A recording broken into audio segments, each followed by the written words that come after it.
The last time I saw you guys, I told you that we were starting a brand new cycle when Saturn enters Aries. And this time we are here for the first new moon since then. This new moon is February 17th at about 7 a.m. That's Eastern time. And I'm also here to remind you that we are in Mercury retrograde pre-shadow.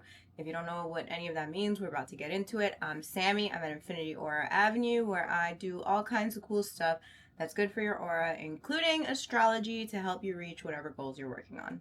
Shameless plug, this is a great new moon for my roadblocker candle. It's called Unlock the Avenue. You can get it at infinityauraavenue.com. There's all kinds of other stuff that you can manifest and work with over on the website, but I really, really like this candle for this new moon. I'm going to tell you why. Sit down, let's hang out, let's chat about it, and yeah, let's get to it. First things first, let's talk about Mercury retrograde, because I've talked to you guys about this 3 times a year at this point. We've been here for a while. This is the point where you kind of want to just see what's going on in front of you as far as miscommunication, where things are not really aligning, creative projects that you might have to go back and rework. Those things are going to come up, right? The idea of them is kind of coming up right now. You might not really get to actually put the energy into that. Those things are going to come back around when Mercury goes retrograde, which starts February 26th and it lasts about 3 weeks. This is happening in the sign of Pisces. I told you guys last time, Mercury retrograde in the sign of Pisces, heavy communication is just not. It's more about the vibes. It's less about the words. Spoke about this in the last video. If you we'll talk about it more again, actually, you know what, right now, because it's happening, right? Mercury in Pisces already, without a retrograde, we're already here, okay? We're under this energy. Mercury in Pisces already gives a tendency to, like, the words are not that they're not there, okay? Because they're coming out. People are still yapping away, as I do, and they're just being misunderstood because they're not necessarily, the facts are not the facts. It's kind of more like you beat around the bush to say the things that need to be said, but it's not intentionally done that way, right? Because the better communicating, how do I say this? The better style of communicating under a Mercury in Pisces is that you just kind of let the vibes speak for themselves. Because when you use too many words, they're just not there. I think that's the best way for me to put it. It's harder to focus on the details, and the thoughts and the communication, like I said, is more intuitive. It's not really analytical. Like nobody's going to be able to spell it for you right now. You just have to kind of go with it. So on top of that, Mercury retrograde, Mercury in Pisces is not really communicating at all. So those things that you've kind of like read wrong, right? You're reading the situation, not necessarily the words that are coming out of people's mouths. They'll come back around and you'll have a chance to look at them a little bit from a different angle. Just be aware of what those things might be during pre-shadow right now until the 26th, when those things starts to come up and you get kind of the opportunity to go back and fix those issues. Now, like I said, Saturn has also moved into Aries. It's going to be there for about 2 years. And Saturn was in Aries for a little bit last year. But Saturn does not go back into Pisces anymore. Saturn ended up retrograding, went back into Pisces. Spent the rest of the year after like the summertime. I would say like March to summer. I don't have the specific dates, but like March to summer was in Aries. I do have the dates here. I lied to you. So from March 25th to September 1st, Saturn was already in Aries. So you got kind of a preview of what the vibe was going to be. This is kind of like a breakdown in structure of who you are and what do you stand for. That is going to be more specific to whatever house Aries rules in your chart, but it also is a very general for everybody kind of thing. That's a lot of what this next 2 years with Saturn in Aries is going to look like. And you want to keep in mind that this energy is in the vision of who you want to be. Okay, so not just who are you, but who do you want to be, right? So you have that opportunity through astrology to change these things. So if you're looking at bigger goals, right, and you're trying to figure out, how do I reach those goals? Well, who do you have to be to reach those goals? What kind of discipline do you need to reach those goals? What are things that you personally have to take responsibility for to reach those goals? And who is the person that you have to become to do those things? So like I said, Saturn has just moved into Aries. This is the first new moon since we're under this energy. And typically a new moon is for manifesting, asking for what you need. This has been kind of like a theme for me. I don't know anybody else, but like I saw this post the other day that was like, it turns out that you can just ask for what you want and you might get it. This is exactly where we're at right now. This new moon, as you can see, is in Aquarius. So that's the sun and the moon in the sign of Aquarius. Mars is very close. So is Venus. We've got a lot of personal planets here. This is also, Aquarius is the group. So not only are you looking at the self with Aries, Saturn and Aries, but you're looking at yourself within the group right now. Who do you have to become within the group? What groups do you belong to? How do you find those groups?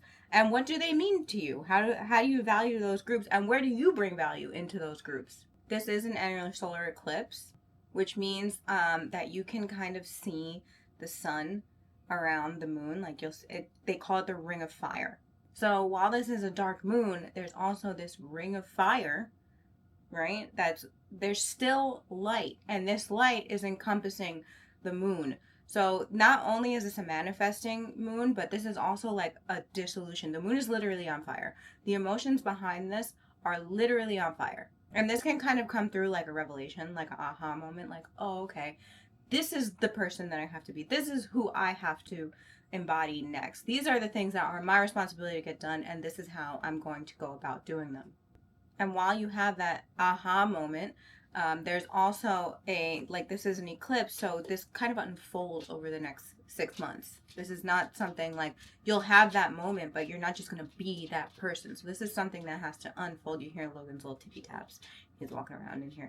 This is something that has to unfold over the next 6 months. So just like we did last time, I'm going to continue to run these moon meetings this way. I'm going to talk to you about the big vibe shifts from now to the full moon, from the new moon to the full moon. Then when we do the full moon, we'll talk about the vibe shifts from the full moon to the new moon.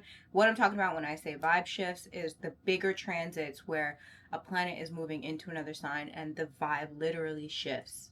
So first we've got the day after the new moon. The sun moves into the sign of Pisces. Should I move them on here so you guys can see when I'm talking about this the next couple of days? I guess so. Let's see how it goes. Let me know how we feel about it. We're going to move on from this new moon. This is February 17th. Now, on the 18th, the sun moves into Pisces. Venus is still they're together now at this point. They're pretty close. This is the last sign of the zodiac. So while the new year, or the old year, ends in December and we start the new year in January, the cycle of personal growth and astrology and whatever you're going through will end, right, somehow in Pisces, right? That's when we kind of end a new cycle. Things are really, really dead. We're like in the middle of winter. And then once we get into Aries season, that's when we see the beginning, the new, and it's spring, and then things start to come alive again. So that's kind of the season that we're in as far as the sun moving into Pisces. This is a time to kind of because the sun is also representative of the self and who you are, and now we're looking at who you have to become to get to the next level of what you want to be and what you want to do. This is the phase where the old you is really, really dying. You've looked at a lot of these things that were not working, and the old you really has to dissolve. There's still a little bit of it in there, and some of it comes with us, right? We're not a brand new person when we decide to do new things. Some things will come with you. So this is the part where you're just kind of okay, introspective. This is working, this is not working. You have a really good idea by now, especially when we went through all that stuff with, if you were here with me last time, when all the planets were passing by Pluto, we have a really, really, really good idea of who we're supposed to be next and what we're supposed to do. And while it might seem like a crazy thing to do, I don't know, I'm all for doing the crazy thing if it gets you somewhere. You have to take chances in life, right? Nobody gets the thing without you have to risk it for the biscuit. Is that what they say? I don't know. Let's go with that, okay? You gotta take some chances in life. Anyway, you will hear a lot on February 20th about Neptune and Saturn being conjunct on February 20th. We're already here. We're already here, okay? These planets move very slowly. The energy, they're already pretty much right next to each other. The only difference is that they are literally right on top of each other, but you don't have to wait for the conjunction to feel the energy. We're already here. This is just the peak of it. And this is the underlying theme of this whole thing we've got going on with astrology is I know who I have to be in order to get where I have to go. I know what has to be dissolved, who I have to become, and it might just be really hard to see the other version of you, but it's almost like you just have to go with it. And you'll get there. You'll get there as long as there is a basic understanding. And like, if you've been paying attention, you know. Then February 26th, I realize that the moon has stayed here. I don't do the moon transits in between just because the moon just moves so fast through the signs. Like the next couple, it's 2 days and the moon's in the next sign. So when I'm talking about the vibe shifts, this is why emotions can be all over the place a lot of the times, is because every 2 days the emotions ruled by the moon are in a different vibe. They're in a different house, doing a different vibe, doing a different thing, right? So when I'm talking about the vibe shifts from now until the next moon, what happens is the moon is going to go, the next full moon is in Virgo. So what's going to happen is from the 17th to the next time I see you guys, the moon will have gone all the way around here. And these planets move much slower, so they're not getting as far. So just don't, we're gonna put the moon, I don't want to put it in the middle because it doesn't belong there. That's Earth. Earth is here. We're just going to take the moon off the chart. Okay, don't ask me why the moon is not on the chart. If you're paying attention, you already know. So February 26th, we have Mercury starts to go retrograde. So while all of these planets are coming this way the next couple weeks, Mercury is going to be going retrograde this way. And that's when you start to go over the topics of miscommunication. This is a really good time to revisit old creative projects. Don't think that you're going to get a lot of new things done. This is where we're looking over old thoughts, old conversations, old ways of doing things, and we're tweaking them so that when Mercury goes direct, we have the tools that we need to move forward. Then on March 2nd, Mars enters Pisces. These guys are going to be a little bit down here. I don't have the whole chart in front of me. I just have the dates. So I'm just kind of like winging this. This is not exactly what's going on. But Mars will enter Pisces. This is also really good for creative projects.